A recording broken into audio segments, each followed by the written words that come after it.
नमस्कार बंधुगण मु चंदा सामंतराय आज आपण मान निकट में गोटे जूस विषय कहवाक आसी देखु मो हाथ में यहाँ अच्छी यहाँ हूँ नोनी जूस।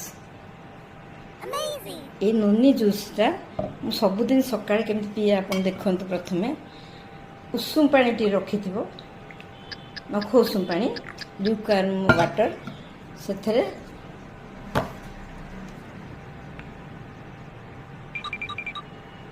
तार ठिपी थाए तो 10 ml ऐड कर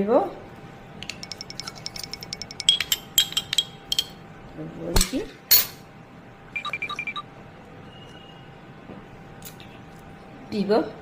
ए नोनी जूस रो बहुत सारा उपकारिता अच्छी बजार सबुआड़े यहाँ मिलूँ। मुझे मोदी केयर आनी ये नोनी जूस प्रथम मुझे आपको कहूँ कैंसर भली रोगरू आपन को प्रोटेक्ट करे। द्वितीय आपणकर ओजन को संतुलित करे, ओजन ह्रास करने यह सहायता अटे। तृतीय हूँ यहाँ जो मान को आर्थराइटिस अच्छी से यहाँ लाभप्रद। आ चतुर्थ हूँ स्मरण शक्ति यहाँ बढ़ाए। जदि कार स्मरण शक्ति कमुची ताले नियमित सेवन कले स्मरण शक्ति बढ़े।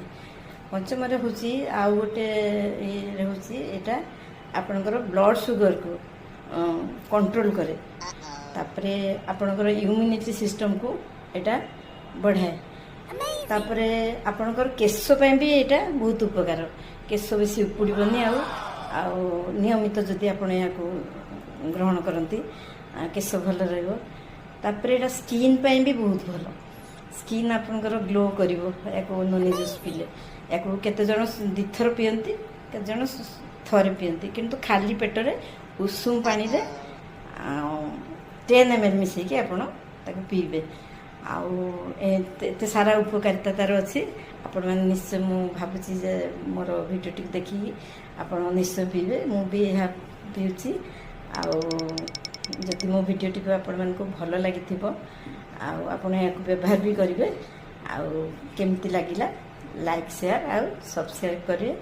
कमेंट रे लिखिए कौन कौन उपकारिता आपण पाइले या पान करके ट्राए करके आप देखु।